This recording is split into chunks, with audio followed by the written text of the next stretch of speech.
प्रिय बच्चों, ऑनलाइन की इस हिंदी कक्षा में आप सभी बच्चों का स्वागत है।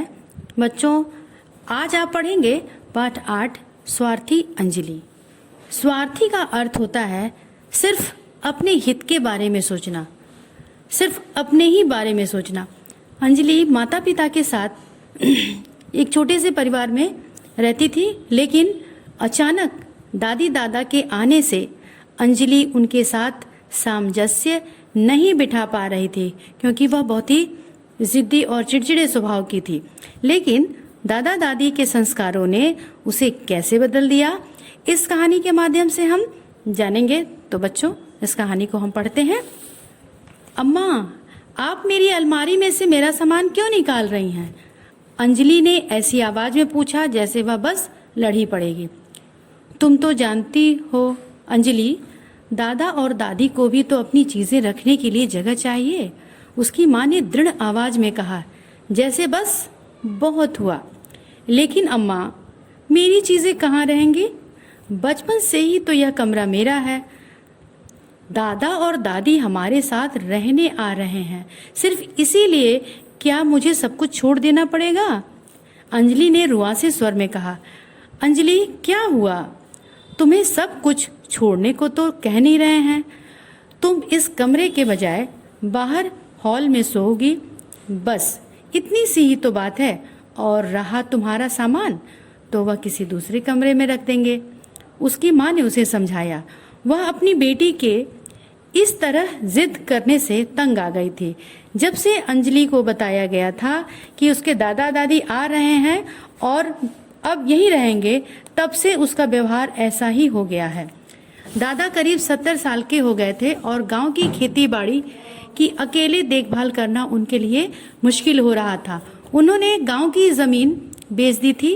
अंजलि के 2 चाचा विदेश में रहते हैं और रीता बुआ दिल्ली में। अंजलि के पिता ने उन पर जोर डाला कि वे पुणे में उनके पास आकर रहें, जिससे वे अपने बूढ़े माता पिता की देखभाल कर सकें। यह बात नहीं थी कि अंजलि को दादा दादी अच्छे नहीं लगते थे। छुट्टियों में दादा दादी से मिलना उसे हमेशा अच्छा लगता था, लेकिन इसका यह तो मतलब नहीं कि वह खुशी खुशी अपना कमरा भी उनको दे दे। अंजलि अपने माता पिता की इकलौती संतान है। उसने अपनी चीजें किसी से बांटना कभी नहीं सीखा। तो हुआ यह कि दादा दादी जब आ गए तो उसने जरा जरा सी बात पर तुनकना और कुड़कुड़ाना शुरू कर दिया और उदंडता दिखाने लगी। उसने बहुत हो हल्ला मचाया कि उन्हीं के कारण उसे अपना कमरा छोड़ना पड़ा। कभी कभी वह उन्हें कटु जवाब दे देती, उनसे ज्यादा बात नहीं करती और टीवी पर अपना मनपसंद प्रोग्राम देखती रहती। सबके साथ रहने का दादा दादी का यह अनुभव बिल्कुल नया था। वे लोग दूसरी तरह की दिनचर्या के आदी थे। सुबह उठकर दादी पूजा करती, नाश्ता बनाती। दादा दादी को रेस्तरां में खाना या सिनेमा हॉल में फिल्म देखना भी पसंद नहीं था। उन्हें यूं ही सिर्फ मजे के लिए बाजार में खरीदारी करना भी नहीं अच्छा लगता था। उनका सोचना था कि लड़कियों को छोटी छोटी पोशाकें पहननी ही नहीं चाहिए। पॉप संगीत के लिए शोर था और आइसक्रीम खाना स्वास्थ्य के लिए ठीक नहीं था। बस एक चीज दोनों को एक जैसी पसंद थी और वह था टेलीविजन। लेकिन वे जो कार्यक्रम देखते उनसे अंजलि को नींद आने लगती थी। अंजलि को अचानक लगने लगा जैसे उसे कैद कर दिया गया हो, और फिर 850 फुट का यह अच्छा खासा घर अचानक ही बहुत छोटा लगने लगा था। जैसे जैसे दिन बीतते गए, अंजलि ने स्थिति से थोड़ा बहुत समझौता कर लिया। धीरे धीरे दादी ने भी उसकी पोशाकों की आलोचना करना बंद कर दिया। एक दिन दादी शहर घूमने गईं तो उसके लिए एक टी शर्ट भी खरीद लाईं। धीरे धीरे हर कोई सिर्फ वही कार्यक्रम देखने लगा जो अंजलि को सबसे ज्यादा पसंद थे। दादाजी अंजलि को उसके प्रोजेक्टरों में मदद कर देते और गणित में तो वे बड़े ही मददगार साबित हुए।